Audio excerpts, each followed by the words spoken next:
ज्ञानस्थली बोधगया के महाबोधि मंदिर प्रबंधन समिति बीटीएमसी आज भ्रष्टाचार का अड्डा बन गया है, तो वहीं महाबोधि मंदिर में सुरक्षा बलों के द्वारा किया जाता है बौद्ध भिक्षुओं के साथ अभद्र व्यवहार। यह आरोप लगाते हुए भंते भदंत हर्षबोधी ने कहा कि 20 सालों से बीटीएमसी में चुनाव नहीं होने से जो भी सदस्य बने हुए हैं आज उनका मनमानी चल रहा है, जबकि जिला पदाधिकारी इसका पदेन अध्यक्ष होते हैं। उसके बावजूद भी सत्तापक्ष के लोगों के दबाव के कारण कोई भी कदम नहीं उठा पा रहे हैं। नीतीश कुमार की सरकार ने बीटीएमसी का चुनाव 20 सालों से नहीं कराया है। आज बोधगया महाबोधि मंदिर प्रबंधन समिति में जुटे सदस्य बिहार सरकार के द्वारा चयनित किए गए राजनीतिक कार्यकर्ताओं को बनाया गया है। इनका काम केवल महाबोधि मंदिर के दान में आए पैसों पर रहता है। मंदिर की सुरक्षा व्यवस्था में लगे जवानों के द्वारा बौद्ध भिक्षुओं के दुर्व्यवहार किया जाता है। मंदिर के अंदर बौद्ध भिक्षुओं को, पत्रकारों को मोबाइल ले जाना वर्जित है, लेकिन सुरक्षा बल दारू मुर्गा सब लेकर जाते हैं। इससे मंदिर की पवित्रता को नष्ट किया जा रहा है। भंते हर्षबोधी ने कहा कि आज बोधगया अंतर्राष्ट्रीय स्तर का शहर है, लेकिन एक अच्छा अस्पताल नहीं है। यहाँ सभी लोग, चाहे नगर परिषद, स्थानीय विधायक, सांसद या अधिकारी हो, सभी को केवल अपनी संपत्ति बनाने की होड़ लगी है। रमेश कुमार की रिपोर्ट। बताइए कि इस बार का जो बोधगया का पर्यटन सीजन है, देखिए, आपके सभी चैनल के दर्शकों को मैं निवेदन करना चाहता हूँ। मेरा नाम भदंत हर्षबोधी मास्तवीर, मैं माँ बोधि चैरिटेबल ट्रस्ट का राष्ट्रीय प्रेसिडेंट हूँ, बोधगया में रहता हूँ। जैसे आपने कहा कि इस साल का कैसा सीजन रहा है, तो मैं ये कहूँगा कि जैसे कि बोधगया एक माँ मंदिर ये फेमस है, सारे बुद्धों का पवित्र स्थल है और पर्यटन भी स्थल है। इसके नजरिए से देखा जाए तो इस साल का सीजन बिल्कुल मुझे लगता है कि विदेशी जो फॉरेन के लोग हैं वो उतना इंटरेस्ट नहीं दिखाई दिया। विशेष रूप से कभी दलाई लामा जी आते हैं, तो दलाई लामा आने से एक पॉपुलर सेलिब्रिटी है, मतलब दलाई लामा अपने आप में एक फेमस आदमी है, तो उसके वजह से लोग आते हैं। दूसरी बात कि माँ बोधि महाविहार को दर्शन के लिए जो लोग आते हैं तो आते हैं, चाहे हर देश के लोग आते हैं। लेकिन एक बात है कि बिहार सरकार ने ही इस बोधगया में आने के लिए, बिहार सरकार का ही जिम्मेदारी है, जो पर्यटक ज्यादा संख्या में नहीं आ रही है। डायरेक्ट मेरा मतलब आप समझ रहे हैं, मुझे नहीं बोलना चाहिए, लेकिन हर कोई आदमी आता तो एंजॉय करने के लिए आता है, लेकिन एंजॉय करने का ही साधन बंद हो रहा है, लेकिन उससे ज्यादा घर पहुंच साधन मिल रहा है। तो मुझे समझ में नहीं आ रहा है, मुझे नहीं बोलना चाहिए धर्मगुरु होने के नाते, लेकिन मंदिर को, बोधगया के विकास को देखते हुए इस बार का सीजन बिल्कुल सन्नाटा रहा है और इतना कुछ सीजन अच्छा नहीं रहा है। और जो भी विदेश के लोग आते हैं, पूजा पाठ के लिए आते हैं, चले जाते हैं। बाकी पिछले 2-3 साल से सीजन ऐसा ही रहा है। कोरोना के बाद थोड़ा दलाई लामा जी आए थे तो उस वक्त अच्छा था, लेकिन अभी तो पूरा सन्नाटा छाया हुआ है। अभी सरकार बौद्ध महोत्सव का कार्यक्रम करा रही थी, मतलब से अधिक से अधिक बौद्धिस्ट लोग या बौद्ध धर्म के अनुयायी है वो लोग यहाँ पर आएंगे, क्या लगता है आपको? ये आप बताइए कि ये जो बुद्ध महोत्सव प्रारंभ हुआ, इससे बुद्धों को या बोधगया के लोगों को क्या बेनिफिट हो रहा? कुछ भी नहीं। मुझे लगता है ये बुद्ध महोत्सव एक नाम मात्र है। मुझे पूछिए ना कि उससे क्या लोगों को, बोधगया के लोगों को फायदा हो रहा है और बुद्ध बनाने से यहाँ के जनता को फायदा हो रहा? कुछ भी तो नहीं हो रहा है। बुद्ध महोत्सव एक मात्र नाम मात्र है, बाकी उससे कोई भी बोधगया के लोगों के लिए, विशेष तौर पर आजू बाजू के लोगों के लिए, से क्या बेनिफिट है बुद्ध महोत्सव से? मुझे लगता है एक मात्र नाम मात्र है, अपनी मनोफुल्ली से वो काम चल रहा है।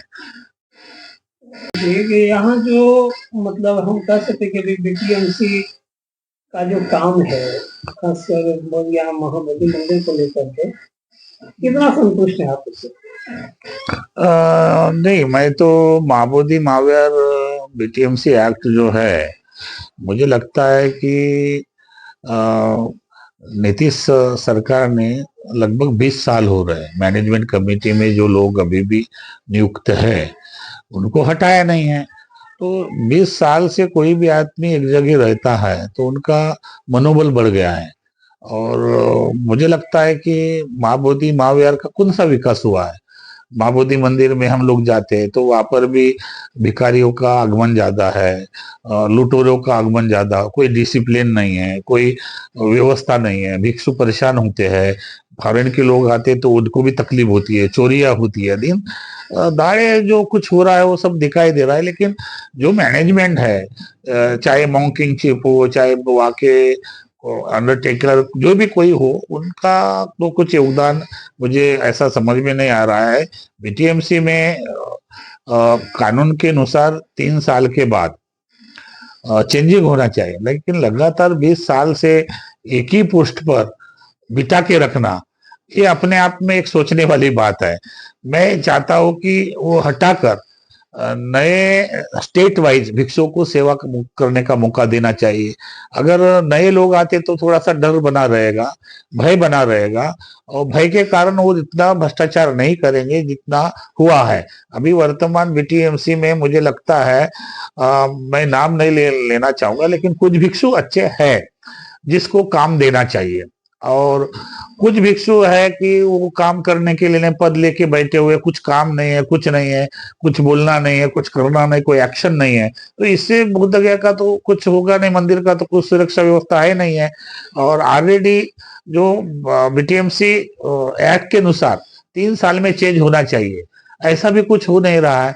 मुझे लगता है नीतीश सरकार के माध्यम से ये जो कमेटी चल रही है, नीतीश सरकार क्यों सक्रिय नहीं हो रहा है। बीच में थोड़ा सा नीतीश सरकार के माध्यम से एक जो नागदोर जी थे, तो नागदोर जी सेक्रेटरी थे, उनको हटाया। उनको भी इसलिए हटाया गया है, उन्होंने भी भ्रष्टाचार किया था।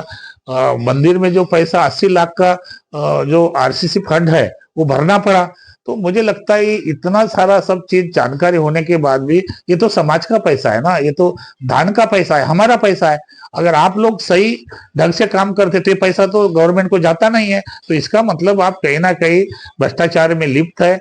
मैं कई बार डीएम साहब को भी बोला कि डीएम साहब, ये 20 साल से आप प्रेसिडेंट बिहार के अध्यक्ष होने के नाते आप एक्ट तो नहीं बदला सकते, लेकिन आपके मैनेजमेंट कमेटी में जो कुछ भिक्षु लोग हैं 20 साल से जो बैठे हुए हैं कमेटी में, मेंबर हो या मॉन्क्स हो, उसको हटाना चाहिए। उसको नए तरह से आप लोग नए स्टेट वाइज नए भिक्षुओं को चांस देना चाहिए 3 साल के लिए, और 3 साल के बाद कंटिन्यू हटना चाहिए। तो इतना कुछ भ्रष्टाचार नहीं होगा। अभी लोग बताइए, आपके चैनल से ही मैं सुनता हूँ, जैसे विधायक साहब ने पिछले बार आरोप लगाया भ्रष्टाचार का, जानकारी चालू है। तो ये लोग जब भत्ते लोग इतना आए हैं तो इनके पास कैसे प्रॉपर्टी हुई है, कितना कहाँ से पैसा, किसने डोनेट किया, कितना पैसा कहाँ से मिला है, ये साफ साबित होता है। हम भी उस माँ बोधी माँ विहार के कड़ी में कुछ साल वापस रहे हैं, देखा है, और आंदोलन भी किया है, हमने सारा नजदीक से देखा है। जो आदमी एक जमाने में हमको एक टाइम का खाना नहीं मिलता था, सारी सुख सुविधा उपलब्ध हो रही है। तो निश्चित स्वभाव से लोग बिहार के चिंता में है कि इतना पैसा इनके पास कैसा आया है। स्वाभाविक है कि आप कुछ भी नहीं थे, आप एक झोपड़ी में रह रहे हो, एकदम से मालों में रह रहे, गाड़िया घोड़ा हो रहा है, सब कुछ हो रहा है। तो स्वाभाविक यहाँ की जनता तो सोचेंगी, उनके देखने का अपना नजरिया है। मैं ये नहीं चाहता हूं कि आप लोगों ने पैसा कमाया नहीं कमाया, ये अपना व्यक्तिगत है, ये पर्सनल है। आप उस सरकार उसकी इंक्वायरी करेगी, मतलब एक बार है कि उसकी जांच होनी चाहिए कि कहाँ से आके वो लोगों ने इस तरह से किया है। बिल्कुल जांच होनी चाहिए। अगर ये मान के चलो, अगर बीटीएमसी के मैनेजमेंट से अगर बाहर होते हैं तो जानकारी शुरू हो जाएगी, क्योंकि अभी फिलहाल सरकार के अंदर में इसलिए कोई आवाज नहीं उठा रहा है नीतीश सरकार जी के वजह से।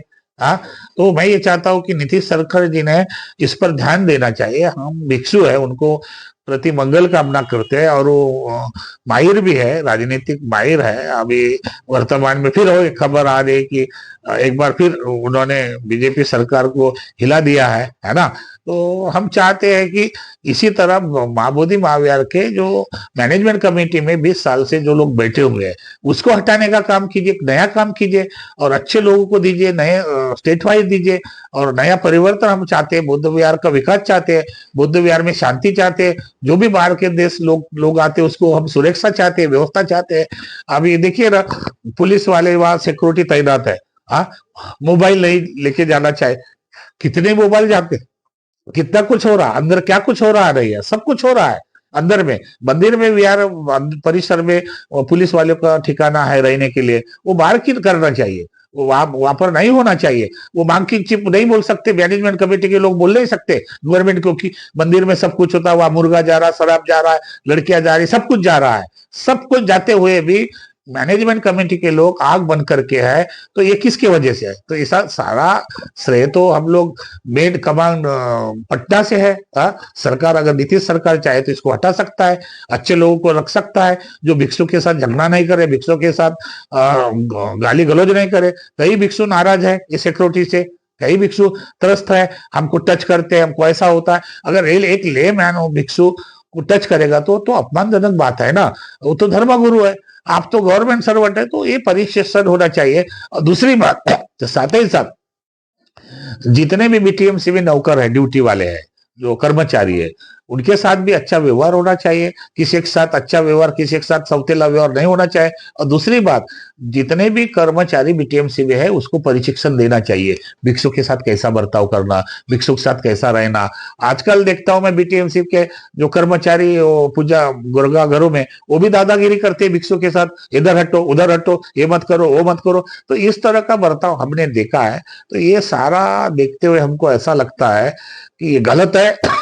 आपके चैनल के माध्यम से हम निवेदन करना चाहते हैं, जनता से निवेदन करना चाहते हैं, और एक बार इनकी पूरी तरह से ये क्या बोलते, जानकारी होना चाहिए, इसका इंक्वायरी होनी चाहिए।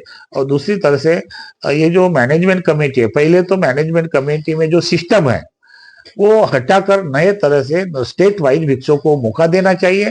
हमारी ये मांग है नीतीश सरकार से भी और कलेक्टर से भी, जल्दी से जल्दी हम लोग मांग करेंगे, लिखित रूप से देंगे। अभी कुछ आने वाले दिन में यहाँ पर बीटीएमसीओ को लेके धरना प्रदर्शन होने जा रहा है, आंदोलन होने जा रहा है। तो हम और 30 साल के आंदोलन में रिजल्ट तो कुछ नहीं आया है। तो बौद्ध भिक्षुओं का एक मांग है कि मंदिर कमेटी बौद्ध भिक्षुओं को सौंप दिया जाए। जो लोग हैं उनको नहीं दे करके बौद्ध भिक्षु जो हैं उनको सौंपा जाए।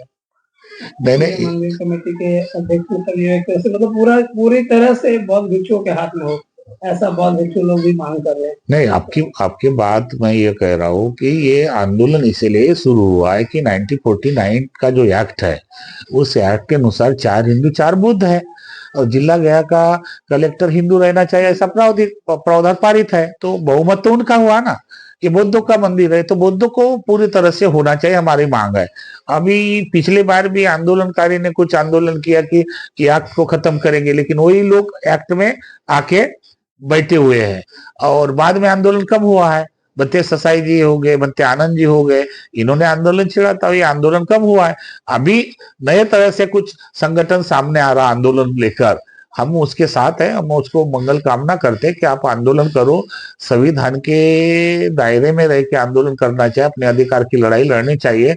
रास्ते पर आकर, फुटपाथ पर आकर तोड़फोड़ की भाषा न करते हुए न्यायपालिका के माध्यम से अगर आंदोलन होता है तो निश्चित रूप से हमको न्यायपालिका आपको वो हमारा अधिकार देगा। लेकिन आप केवल प्रसिद्धि के लिए या कुछ इसके लिए अगर आंदोलन होता है तो मुझे लगता है कि गोपनीय विभाग को भी मालूम है, कभी कभी हमको भी गोपनीय विभाग के लोग पूछते हैं कि बनते जी आप तो आंदोलन का केड़ी रही है, आप तो आंदोलन में सक्रिय रहे थे, अभी आंदोलन का क्या हुआ है? तो हम यही सोच रहे हैं कि अभी 30 साल आंदोलन हुआ है, लेकिन आंदोलन का परिणाम कुछ भी नहीं है। तो हम लोग न्यायपालिका के माध्यम से जाएंगे, हम सुप्रीम कोर्ट में जाएंगे और सुप्रीम कोर्ट में अपना याचिका दायर करके हम लोग बुद्धों का विहार है, बुद्धों को सौंपना चाहिए और पूरे बहुमत से सौंपना चाहिए, ये हम लोग डिमांड करेंगे। बोध गया के विकास से आपके बोध गया के विकास में केंद्र सरकार ने जो अभी बनाया है और जो बन रहा है, इसके लिए तो केंद्र सरकार को धन्यवाद देना चाहिए। लेकिन फिलहाल बाकी जो महाबोधि महाविहार मैनेजमेंट कमेटी से जो विकास होना चाहिए वो कुछ नहीं दिखाई दे रहा है, या कभी हॉस्पिटल नहीं है, या जो दूर दराज से लोग आते हैं, कभी कुछ हुआ तो मुझे लगता है पटना लेके जाना पड़ता है, इतना बड़ा हॉस्पिटल नहीं है, तो ये हॉस्पिटल होना चाहिए। या गरीब लोग है जो पढ़ने लायक नहीं है और जो पढ़ने के काबिल है उसको पढ़ने के लिए सुविधा देनी चाहिए। जो बिहार के लड़के पढ़ेंगे बाहर देश भेजना चाहिए, ऐसा कुछ भी व्यवस्था नहीं है। अभी माननीय नितिन गडकरी साहब पिछले 2 महीने पहले आए थे और हमने उनका सत्कार किया था, देश विदेश के भिक्षु ने सत्कार किया था, तो इसलिए हमने उनको बुलाया था कि उन्होंने जो बुद्ध सर्किट को जोड़ के अच्छा काम किया, बुद्धों के लिए आने जाने के रास्ते बनाए। और नितिन गडकरी साहब ने जैसे आया है वैसे उन्होंने अभी फंड दिया है और अच्छा रास्ता बनाने की कोशिश कर रहे हैं। तो मैं चाहता हूँ कि बोध गया में मेट्रो चालू हो, बोध गया में अच्छे रास्ते हो, डेवलपमेंट हो, यहाँ के बोध गया के जो लोकल लोगों को उनका बेनिफिट हो, एजुकेशन स्तर बढ़े, उसका डेवलपमेंट हो, उनके विचारों में परिवर्तन हो, इस तरह से कुछ काम होने चाहिए, लेकिन वो नहीं हो रहा है। अभी केंद्र सरकार से जो आया है वो डेवलपमेंट के लिए, उसका तो हम लोग स्वागत करते हैं, लेकिन लोकल स्तर पर जितना विकास होना चाहिए वो विकास हमको दिखाई नहीं दे रहा है। और हम चाहते हैं आपके चैनल के माध्यम से सभी दर्शकों को कि बहुत जल्दी जो मैनेजमेंट कमेटी में 20 साल से जो लोग हैं उसको किस तरह से हटाकर नए तरह से, हमको नहीं बैठना है, आप देख लीजिए, हम नहीं चाहते, नहीं तो हम लोग वो सोचेंगे कि हाँ हम बैठने के लिए, हमने तो पहले प्रण ले लिया कि हम कभी भी महाबोधि मैनेजमेंट कमेटी में बैठने के लिए इच्छुक नहीं, कभी नहीं बैठेंगे, लेकिन नए तरह से लोगों को मौका देना चाहिए, इसके लिए हम लोग प्रयास करेंगे, ऐसा मैं आप सभी को निवेदन करता हूँ। और नए वर्ष की सभी को मंगल कामना करता हूँ और उन लोगों को भी मंगलमयती करता हूँ, आप लोगों को भी सद्बुद्धि आए, आप लोगों के अंदर भी परिवर्तन हो जाए और जो पवित्र हमारा बुद्ध विहार है उसमें कोई किसी को तकलीफ ना हो, भाईचारा के साथ एक दूसरे को प्यार भाईचारा स्थापित करे, इस तरह से हम लोग निवेदन करते हैं। मेरा नाम भदंत हर्षबोधि वास्तविक, मैं महाबोधि चैरिटेबल ट्रस्ट का संस्था का प्रेसिडेंट हूँ और बोधगया में रहता हूँ।